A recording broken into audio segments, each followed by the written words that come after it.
আমি আমাৰ এই কদমতলী বজাৰ আমাৰ পাৰ্বতী পাহাৰৰ ঐতিহাসিক পাৰ্বতী পাহাৰৰ সেই দাঁতি কাষতে থকা আমাৰ এই কদমতলী সাপ্তাহিক বজাৰত আমি আগন্তুক যি লোকসভা নিৰ্বাচন 7 তাৰিখে থাৰ্ড পেজৰ কাৰণে আমাৰ অসমত অনুষ্ঠিত হ'ব। আমাৰ 5 নং গুৱাহাটী লোকসভা সমষ্টিৰ আমাৰ মিত্ৰজোঁটৰ প্ৰাৰ্থী আমাৰ মাননীয় বিজুলী কলিতা মেধি বাইদেউৰ সমৰ্থনত আজি এখন নিৰ্বাচনী সভা আমি অনুষ্ঠিত কৰিলোঁ আৰু ৰাভা হাছং সাহিত্য শাখিত পৰিষদৰ পৰা আমাৰ এই নিৰ্বাচনী সভাখন আয়োজিত কৰা হৈছিল। আৰু আমাৰ যিখিনি সমৰ্থিত ৰাইজ আছে এই গোটেই অঞ্চলৰ জাতি বৰ্ণ ধৰ্ম নিৰ্বিশেষে প্ৰতিজন ৰাইজক আমি ইয়ালৈ আমন্ত্ৰণ কৰিছিলোঁ।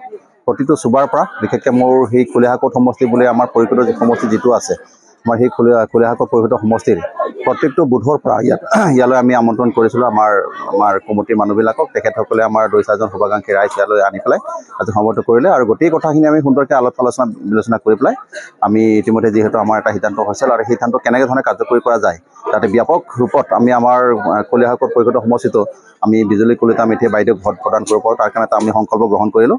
আৰু আমাৰ এই সংকল্প গ্ৰহণ কৰা এই নিৰ্বাচনী সভাখনত আমাক সহযোগ আগবঢ়ালে আমাৰ ৰাভা হাছং সাহিত্য শাখিত পৰিষদৰ আমাৰ কাৰ্যবাহী সদস্য ফ্ৰাইলিন আৰ মাৰাক ডাঙৰীয়া। তেখেতো আমাৰ খলিহাকোট সমষ্টিৰে এজন ভোটাৰ হয়, তেওঁ বাসিন্দা।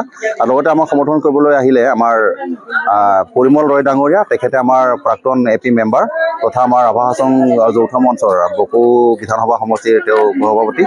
আৰু ঠিক তেনেকৈ আমাৰ গোটেই পৰিষদৰ সমষ্টিৰ আমাৰ খলিহাকোট কমিটিৰ আমাৰ সভাপতিকে আৰম্ভ কৰি সকলোখিনি বিষয় কৰ্মকৰ্তাসকল উপস্থিত আছিলোঁ।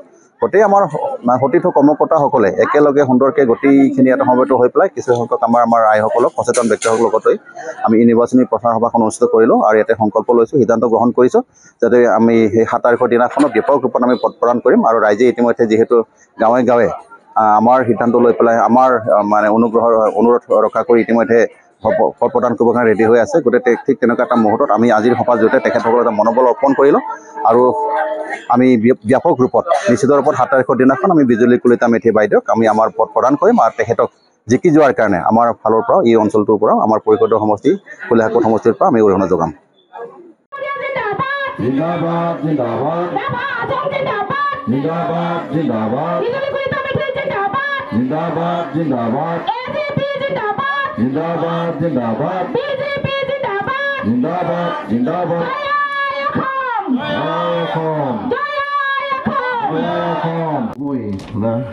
কাৰণ মহিলাৰ নামতহে ৰেচন কাৰ্ড, মহিলাৰ নামতহে যিকোনো বস্তু মহিলাৰ নামতহে আহে আজিকালি। গতিকে মহিলাৰ শক্তিশালী হ'বই, পুৰুষ আৰু ক'তে আনুগত্য প্ৰকাশ কৰি আপোনালোকৰ মৰম একাগ্ৰতাখিনি ৰাখি আহক আমি 7 তাৰিখৰ দিনাখন দলে বলে গৈ আমি পদুমৰ ছবিত ভোট প্ৰদান কৰোঁ। এইটোৱেই আমাৰ মূল কথা। আৰু এইকাৰণে ক'ব খুজিছোঁ আন এটা অনুৰোধ, এই আমাৰ গাঁওবিলাকত যদি চেণ্টাৰবিলাকত ভোট কেন্দ্ৰবিলাকত যদি আমাৰ ভোট কমে, পদুমৰ ছবিত ভোট পৰাটো কমে, মোৰ কাৰণে কিন্তু তেতিয়া বিপদ হ'ব। আৰু মোৰ বিপদ হোৱা মানে আমাৰ সমষ্টিৰ বিপদ হ'ব।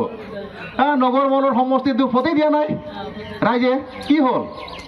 আমিতো ৰাভা হাছঙৰ পৰা তাতো কাম কৰিছোঁ, তেওঁৰ কি হ'ল? এই মোৰ প্ৰশ্ন আহি যাব। গতিকে আপোনালোকে যিহেতু মোক ইমান ভাল হয়, বিৰাট ভাল পায়, গতিকে সেই ভাল পোৱাৰ প্ৰতিদানটো বেলেগ একো নাই, কালি মনি চকু মুজি মাৰি দিব পদুমত ভোট। চবচে বেছি ভোট পৰিব লাগিব আমাৰ খলিহাকোটত।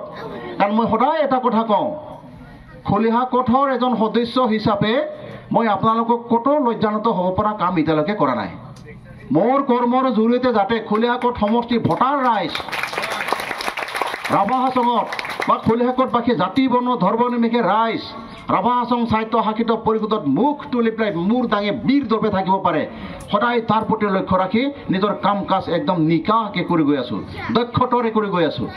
আৰু মই সদায় এই কথাখিনি কওঁ, খলিহাকোট সমষ্টিবাসী ৰাইজে আজি যিখিনি কথা ভাবিছে সেই ভাৱনাখিনি মই লৈছোঁ আৰু সেইখিনি মই ৰাভা হাছঙত লৈ গৈছোঁ। তাৰমানে আমাৰ ৰাইজে যিখিনি ভাবে কালি পৰহি ৰাভা হাছংবাসীয়ে ভাবিব লাগিব। আৰু ৰাভা হাছঙে যিটো ভাবে আটাইতকৈ আগত আহি পেলাই খলিহাকোটবাসী ৰাইজৰ মগজুত সেই ভাৱনাখিনি সোমাব লাগিব। এইটো মই দলং ৰাভা হাছং